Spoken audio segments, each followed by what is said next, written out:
Hello everyone, this is Helen H. and welcome to my channel, Moss Cottage. I hope everyone is well today.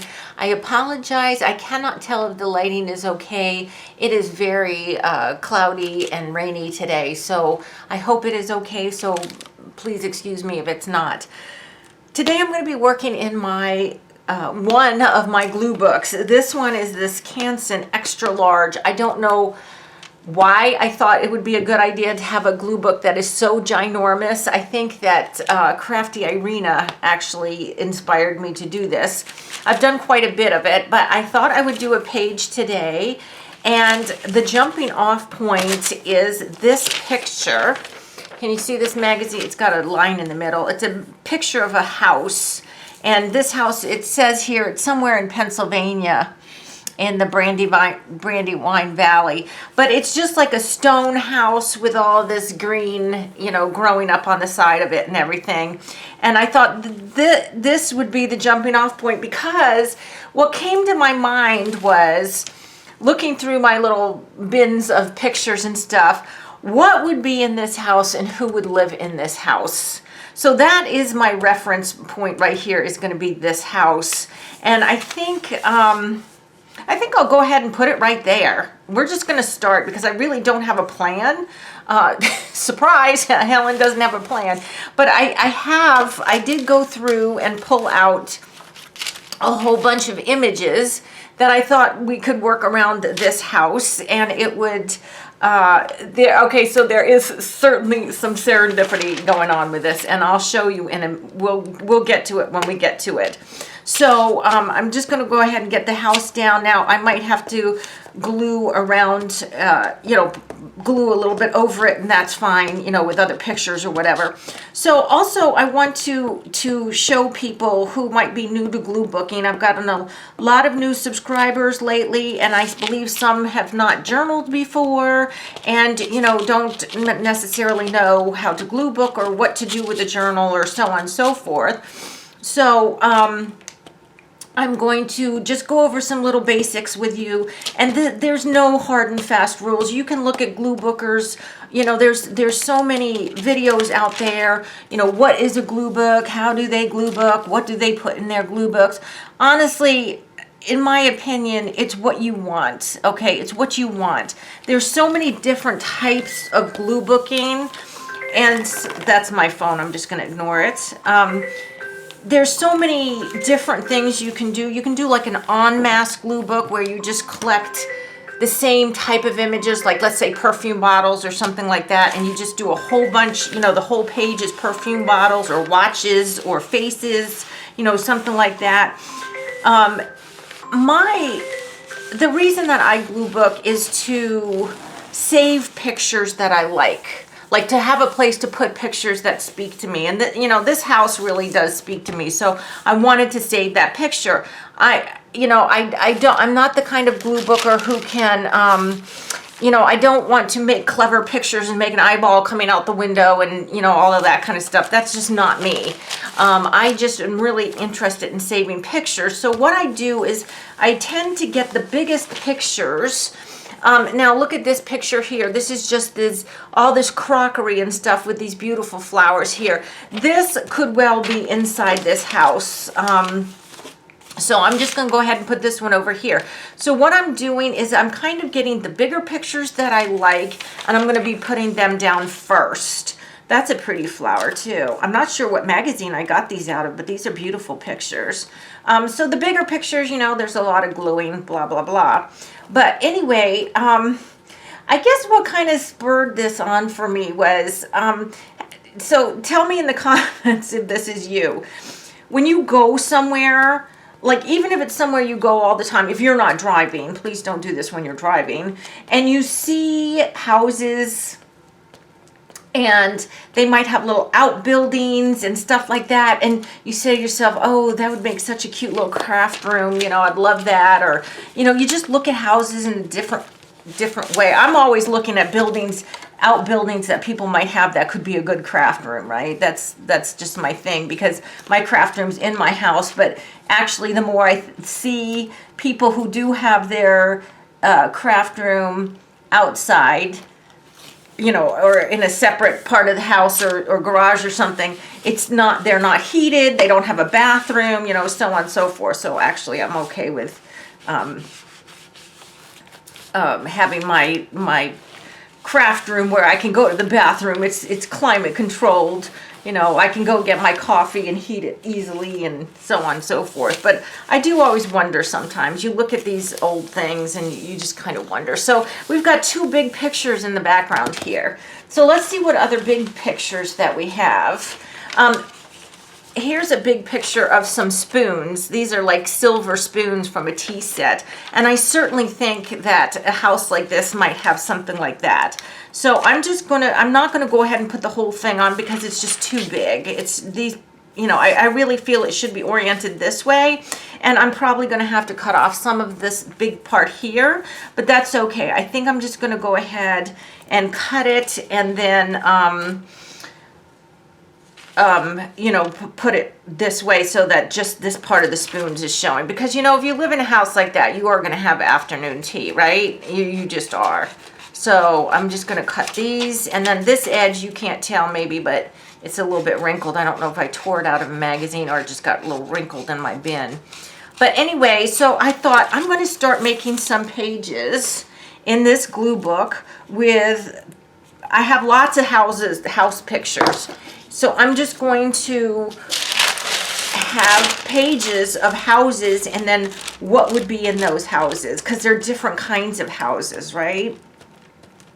I often, you know, I love to look at houses and I wonder who lives in there, you know, what's in there, what is it decorated like? Especially going to the cabin, because you've passed all kinds of interesting houses and stuff.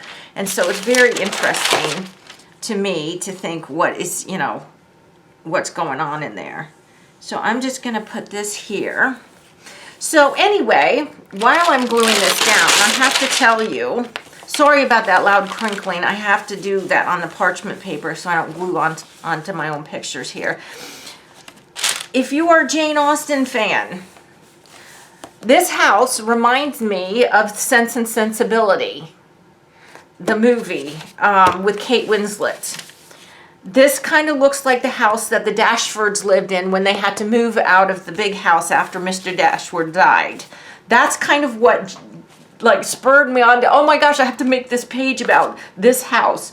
Well, I was going through my little bins. You know, I have my little plastic bins, stacking bins with all my images. You're not, okay, so this is where the serendipity is, guys. Look, I came across this picture, and this is definitely from Jane Austen's era, this style clothes right here, the Regency period. Well, over here, it's a letter, and it says, Miss Marianne Dashwood. Can you believe that? That is like, that is so serendipitous, because this is the house that I said it looks like that. So we're just gonna, let's put that right there. I was just like, oh my gosh, this is a Jane Austen house. I don't even know what's on the back. I don't even care, because I need to have Marianne Dashwood. I looked at that. That was just like, what? Because I looked at that house, like, when I tore it out of the magazine, I thought, this looks like the house from Sense and Sensibility. Oh my gosh. So anyway, so there is definitely some serendipity right there, because I had no idea that I even had this. I actually, there's more, and there's one from Pride and Prejudice. I don't forget who the letter is to. I don't know if it's Lizzie or who it is, but anyway, this is amazing. So this is to Miss Marianne Dashwood. She was the one that was more sensibility, and Eleanor was the one who was more the sense. And it's funny because when I think about myself, I actually fit both categories. I am a very sensible person, but I also am extremely run on my emotions, my sensibilities, right? So I don't know. I favor both of them. I'm not one or the other. All right, there we go. All right, so that was just awesome. I just thought that was, yeah. Okay, so this is now a Sense and Sensibility page. So I've got some other pictures. Now, you see, I'm getting the bigger pictures down in the back. So then we're going to fill in some of the smaller areas with your smaller pictures. Now here's a beautiful picture of like a, I guess a drawing room with a pretty curtain and a window with embroidered pillows. So we can put that, you know, so I don't want to cover this part of the house here because I want to see that. I don't mind covering up here, but maybe I'll just put this one over here, like right here. Now here's the other thing. I don't care if there's white spots showing. I am not somebody who says my glue book has to be filled every inch with pictures. When I finish this glue book, if I ever do, it's such a big book, but when I ever finish it and do a flip through, you will see that some pages there's lots of white showing and some are completely covered. It just is whatever I'm feeling, you know, or whatever that spread that I'm doing is. So there's another big picture here. Now these aren't lined up perfectly here, and that's fine. I don't want everything necessarily lined up in a row, but there's a way to fix it, and I'll show you that in a minute. So here is a beautiful picture of some grounds, like a garden. So this might, yeah, I can't cover that up. So, or I don't want to cover that up, but I might put that there. It is, well, you know what? I'm going to take a little bit of that off. I don't want to cover where it says Miss Marianne Dashwood because that was, like I said, that's just too serendipitous to cover that up. So I'm just going to glue the smaller ones around the edges. But, you know, you don't necessarily want your, I mean, it's up to you. It depends on how symmetrical, you know, you like to be. To me, this is just too symmetrical here, having these pictures all like this. So we're going to fix that. We can fix that. Now, here's a picture of pressed flowers, and I might just go ahead and put that up there. I might actually have to cut a little bit off the top because I don't want it covering this part of the house, and it's a little bit too long. But this time, I think, I'm not sure if it was the Regency era or if it was later, more in the Victorian era, where women started to get into botany, like studying botany and things like that. And Beatrix Potter, now I know she was later, but Beatrix Potter and some of those women really got into nature and made it popular for women to do things like pressing flowers or studying flowers or things like that. Okay, so we've got that one there. And see, there's still a little bit of writing there. No problem. I still have my whole stash over here. Now, I do have this piece of, this is from a book that I have on needlepoint and samplers. I always forget samplers. And so this is a piece of needlepoint from there, and I think it's really beautiful. I'm just trying to figure out where I might want to put that, or a piece of it. It can even be a piece of it, and it can go sideways. It could go right there. As a matter of fact, I think I will put it sideways right there. I like that torn edge, but I think in this case, I am going to cover it. So we can, right now I have like a lot of straight edges, but I'll show you how we can fix that. So first I'm going to put these bigger pieces down. Now, you know, you can fly from the seat of your pants, but I thought when I saw that house, and then I thought, gosh, that looks like the Jane Austen, you know, from Sense and Sensibility. I thought I need to do what would be in that house, you know, and then I started pulling all these pictures and everything. If you get a group of pictures together, it doesn't mean you have to use them all, right? Okay, so look at this. Isn't she pretty? Now, I have two. I think she came out of a Stampington magazine. Matter of fact, I'm sure she is. I have the half face and the whole face of her, and actually two different colors, too. So I'm thinking where I might put her, that she's not going to cover too much stuff. I could put her right here. I'm wondering if I put her there. No, I don't want to do that. I think I'm going to put this one right here. All right, I'm just gonna leave that for right there for right now. Now we do have a space over here still. Look at these, oh, where am I here? Look at these cute dolls. Aren't they so sweet? And I was thinking I might be able, without covering that house too much. No, I don't want to do that. I'm just going to leave them there, and I'm going to leave that there for right now. I'm just trying to see if there's something. Maybe I'll leave that part white. I don't know, but I have the word flowers here, and it's kind of written in, I think I'm going to go ahead and do this. So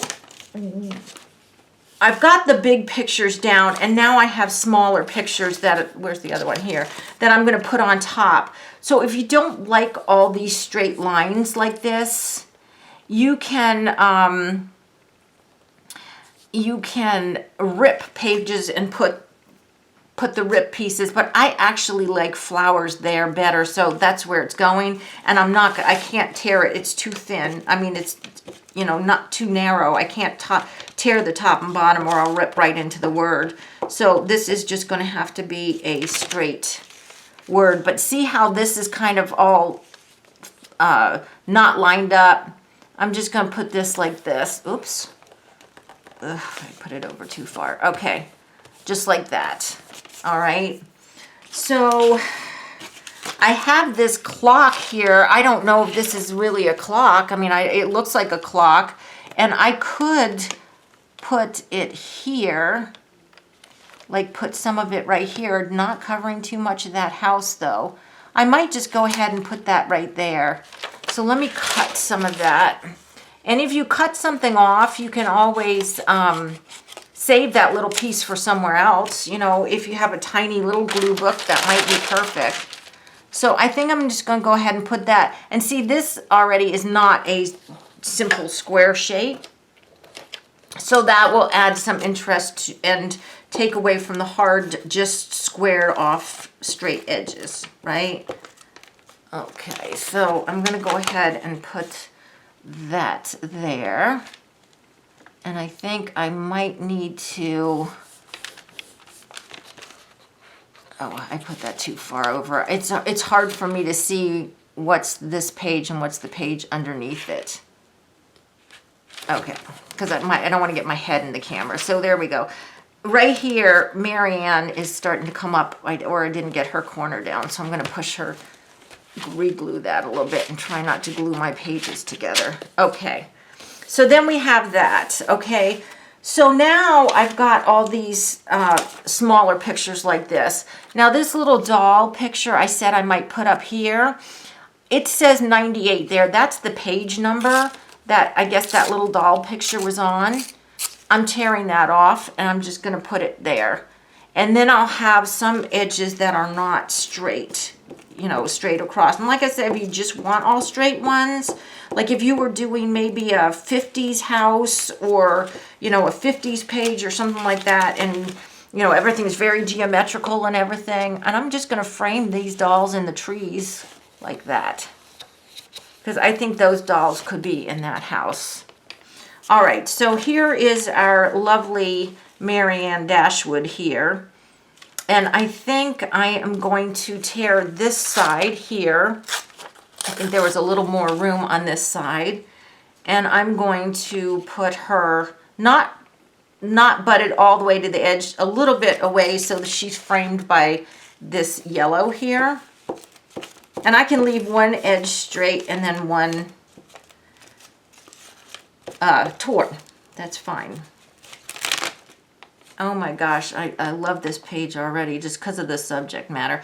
So, oh my gosh, I'm reading a book right now, and I'm going to have to do a page on it, but it's going to be tough. It's going to be tough. It's such a tragic book. I love factionary books, right? Those. Now here's a beautiful wreath, and it looks like it has, where am I here? Dried flowers and stuff. So I can see if there's some place that I might want to put this. You know, some place where I could put this where it might bridge two areas together. You know, something like that. But remember, I still have this up here, so I think what I'm going to do is maybe cut this in half and see if I can't maybe use a piece to cover that writing maybe I'll put it up there, but I'm going to go ahead and tear the edge then, because I've got such straight lines here. So I can go ahead and tear that edge a little bit and just put that here. That kind of looks bad the way I tore it. I'm going to re-tear it here. So I love factionary books because I don't do well just reading all out history books. I don't remember dates and I get things all mixed up. But if it's a factionary book, I can learn a lot about history. You know, that's where they are novels but written with factual history in them. So I'm reading one right now. I'm not even going to tell you the subject because a lot of you are going to know the ending and what happens. Let's just put it this way. I know history enough to know it doesn't end well, and I'm reading the book, and it's like I'm so sad because I know it doesn't end well. So now I have these, where am I here? These flowers, these like, I think they might be peonies. So I'm just going to see if there's somewhere that I might want to tear these and bridge some spaces that, like maybe I'll put some right here to bridge some spaces that have the straight lines going through them. Okay, like this. Yeah, so I'll have to do a page, but in order to do the page for the book, I'm just about to finish. It's okay, so I'm not, like I said, I don't want to tell you what it is, but when I do it, you're going to be like, oh, and I'll show you the book, but I have to gather some pictures for it because it's not something that I really think I have some pictures for, if that makes any sense. I mean, I might have some. It's tough. And when you know the end is not good, it's really hard to read on. Really hard to read on. No, I don't like those flowers there. So maybe I will, I don't know. I see, like, I may not even use them at all, right? Like I said, we've torn out stuff. It doesn't mean we have to use it.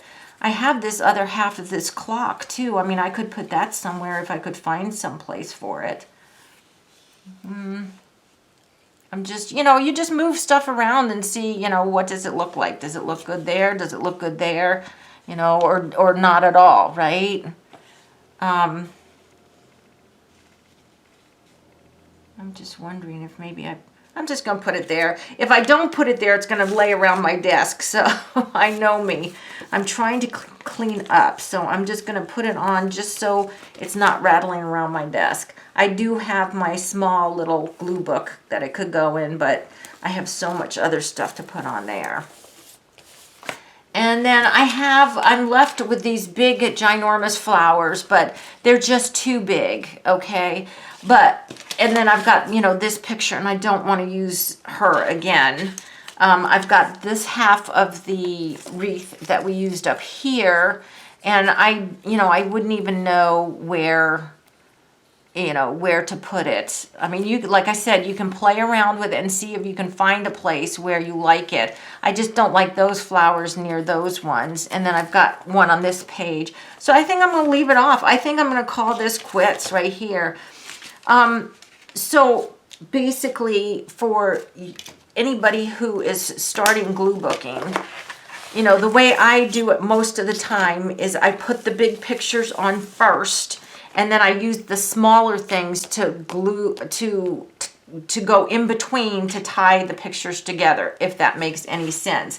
It would be good if I had one little thing that I could put here to kind of get rid of this line right here. And I don't know that I do, because my stuff from my the stuff from my bins is on my other desk on the other side of the room. So this is just stuff that I really use for my trash journal, and I really don't know if there's anything in my trash journal stuff that I could use in this book. I'm just briefly or very quickly going through to see if there could be anything. And if not, then I'll put something in. You know what? Here's some sheet music.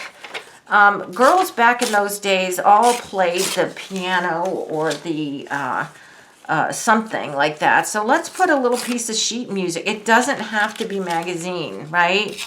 And this one, I'm going to totally make it just a rough edge all the way around, and we're just going to put it right there. And I think that would be good. Where did I put my glue stick? That is the question. There it is. Okay. So, yeah, you can use anything in your glue book. And that's another thing. It doesn't have to be magazine. It can be whatever you want. Can you use magic markers in it or paints or anything else? It's your glue book. You can do whatever you want. And I don't like videos where people say, well, this is what a glue book is and it has to be this way. No, it's your art. It's your book. It's your journal. You can do whatever you want. So guys, there it is. A very simple page, but just to give you the idea, put the big pictures first and then add these small ones to kind of bridge, let's use the word bridge, the big and small pictures together. So here's my Jane Austen Sense and Sensibility page, and I hope that this inspired you to maybe think of a different theme for your glue book. Pick a picture like a house and say what would go in there, who would live in there, and then do that. That just came to me this afternoon. I'm like, oh my gosh, that's what I'm gonna do. Just came out of the blue. So there you go, guys. I hope you liked this video. Please give me a thumbs up if you did. If you haven't subscribed to my channel, I ask that you do. And hello and welcome to all my new subscribers. Guys, until the next video, I hope all of you are truly blessed. Bye-bye.